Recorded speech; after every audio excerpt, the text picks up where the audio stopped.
Bonjour, alors sur Instagram la semaine dernière vous aviez le choix entre deux films, Apocalypse Now de Francis Ford Coppola, réalisateur du Parrain, un film sur la guerre du Vietnam, et Fight Club, un film de bagarre, un film de castagne quoi, et vous avez pratiquement tous choisi Fight Club, réalisé par David Fincher. David Fincher est un réalisateur et producteur américain né en 1962 à Denver dans le Colorado. Passionné de cinéma très jeune, il réalise des courts-métrages avec une caméra 8 mm dès l'âge de 8 ans dans le cadre familial. Il devient à 18 ans technicien à tout faire sur les films de John Curtis, puis devient technicien des effets spéciaux pour le film d'animation Twist Upon a Time. En 1983, il est engagé par la société d'effets spéciaux Industrial Light and Magic, où il travaille sur des films comme Star Wars Le Retour du Jedi, L'Histoire sans fin, ou alors encore Indiana Jones et le Temple maudit. D'ailleurs, sur ce dernier film, il est à l'origine de l'effet visuel de la scène où Harrison Ford est suspendu à l'échelle dans le vide, car les autres techniciens n'arrivaient pas à la reproduire. Un an après, en 1984, il quitte l'ILN et tourne une publicité préventive destinée à avertir les femmes enceintes des dangers du tabac. Cette pub choc montre un fœtus en train de fumer et attire les producteurs à Hollywood. En 1986,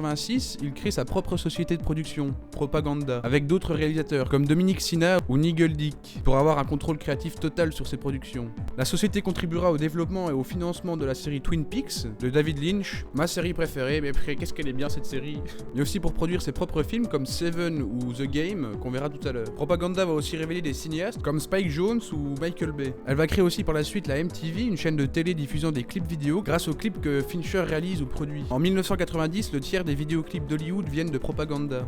Il continue ensuite à réaliser des publicités pour Nike, Pepsi ou Coca-Cola et de nombreux vidéoclips pour Michael Jackson, les Rolling Stones ou Madonna avant de se tourner vers le cinéma. Pour son premier long métrage, David Fincher réalise Alien 3, succédant Ridley Scott et James Cameron. Leurs films ont connu de très bons succès critiques et commercial, 78 millions de dollars de recettes aux États-Unis pour Alien le 8e passager et 81 millions pour Alien le retour. Seulement Alien 3 connaît à la base des problèmes d'écriture. Pour Fincher, le tournage est une véritable catastrophe, il subit d'énormes pressions par les producteurs qui sont tout le temps derrière lui, aussi bien au tournage qu'au montage. Ils sont d'ailleurs mécontents de la fin et en retournent une deuxième. Le film rapporte tout de même 55 millions de dollars aux États-Unis, mais Fincher déteste ce film, dégoûté de cette expérience, et il refuse même d'en parler lors des interviews, si ce n'est ici.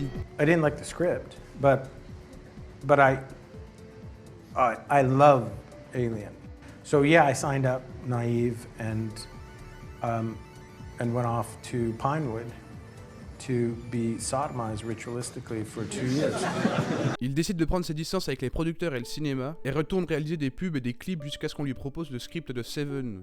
Tout de suite emballé par le scénario écrit par Andrew Kevin Walker, Fincher réalise Seven qui sort en 1995 et qui connaît un énorme succès critique et commercial. Devenu un grand classique aujourd'hui et a rapporté plus de 327 millions de dollars alors qu'il en avait coûté que 33 millions. L'histoire raconte celle de l'inspecteur de police David Miles, interprété par Brad Pitt, transféré à la brigade criminelle de New York, qui doit faire équipe pendant un petit temps avec celui qui va remplacer, William Somress, interprété par Morgan Freeman, un officier de police judiciaire affecté aux homicides, bientôt à la retraite. Les deux hommes sont alors chargés d'une enquête concernant un tueur en série psychopathe qui planifie méthodiquement ses meurtres en fonction des 7 péchés capitaux, qui sont la gourmandise, l'avarice, la paresse, la luxure, l'orgueil, l'envie et la colère. Suite à cet énorme succès, il décide de réaliser The Game, sorti en 1997 avec Michael Douglas et Sean Penn, qui raconte l'histoire d'un homme d'affaires extrêmement riche mais qui s'ennuie dans sa vie. Son frère va l'inscrire dans un espèce de jeu de rôle ultra réaliste pour pimenter sa vie. Le film n'est pas mauvais mais il part un peu en vrille à la fin et il égare le spectateur. D'ailleurs, Fincher regrette de l'avoir réalisé. Et c'est en 1999 qu'il réalise l'un des films les plus controversés des années 90, qui aura une énorme influence culturelle et deviendra très probablement l'un des plus grands films cultes de l'histoire.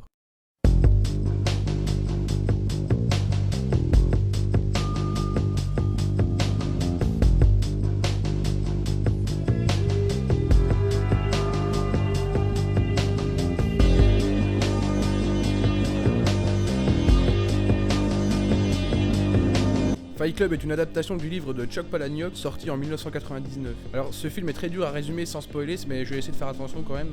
D'ailleurs je pense que me faire spoiler Fight Club aurait été la pire chose qui me puisse arriver dans ma vie, je pense. Donc le film raconte l'histoire d'un jeune cadre travaillant dans le remboursement d'accidents d'une grande compagnie automobile, interprété par Edward Norton, qui joue très bien et qui est probablement un de mes acteurs préférés. Mais ça vous en foutez complètement. Il vit seul, travaille seul, mange seul, comme beaucoup d'autres personnes seules qui connaissent la misère humaine, morale et sexuelle. Sans réel but et désillusionné par la vie, il souffre d'insomnie chronique chronique et cherche une façon de s'évader de son existence monotone. Son médecin lui suggère de participer à des thérapies de groupe contre divers troubles et maladies pour relativiser son état de souffrance, et en fréquentant ces groupes, il s'aperçoit qu'en se faisant passer pour une victime, il se fait écouter et lui permet de se sentir en vie, et de soigner ses problèmes d'insomnie. Il y prend goût et décide d'intégrer d'autres groupes d'entraide, mais l'arrivée d'une autre faussaire, Marla Singer, interprétée par Helena Bonham Carter, gâche son repos. En rentrant d'un voyage d'affaires, il fait la rencontre de Tyler Durden, interprété par Brad Pitt, un de ses rôles les plus connus d'ailleurs, un vendeur de savon, et lui laisse sa carte. En découvrant son appartement complètement détruit à cause d'une explosion due à un accident domestique, il décide d'appeler Tyler Durden pour l'héberger une nuit. Puis une amitié va naître, et ils commencent à se battre entre eux pour se défouler, ce qui attire des curieux qui veulent faire pareil.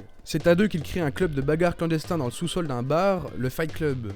Fight Club est un film qui a marqué toute une génération, véritable symbole à la rébellion et de l'anticonsumérisme, extrêmement culte à travers le monde mais qui a fait un énorme flop lors de sa sortie en salle. Déjà pour sa violence extrême et très réaliste, à l'époque on n'était pas du tout habitué à ce genre d'image, il a d'ailleurs souvent été comparé à Orange Mécanique de Stanley Kubrick. En plus la distribution du film était souvent basée sur l'univers de la bagarre bien beauf, la plupart des bandes annonces du film étaient diffusées entre deux matchs de catch, aurait été vendu comme un film de bagarre un peu voyou parmi tant d'autres.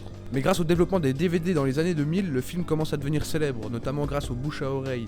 Alors on se le passait, on filait à des potes, après on parlait beaucoup du film, très certainement parce que derrière toute cette violence se cache un message libérateur et dénonce la société de consommation.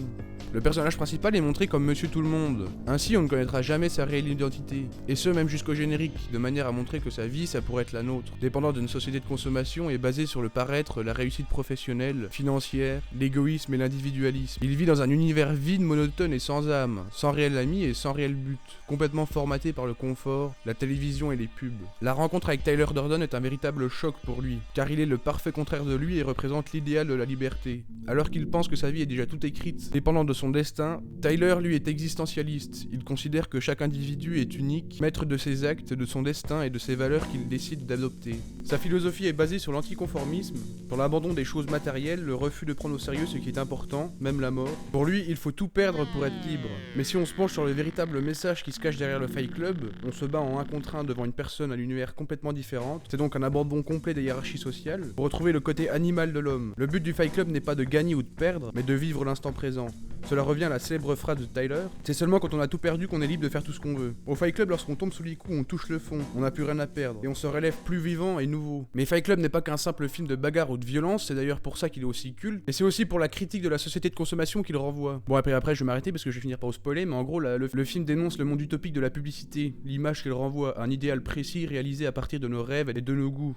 Et ça, c'était il y a plus de 20 ans, alors c'était le tout début d'Internet. Alors imaginez ce que le film représente pour nous aux yeux de la société aujourd'hui, vous vous rendez compte? Bon, le film demande une extrême concentration dès le début pour bien comprendre la fin. D'ailleurs, avec Seven, Fight Club représente une des fins les plus incroyables du cinéma.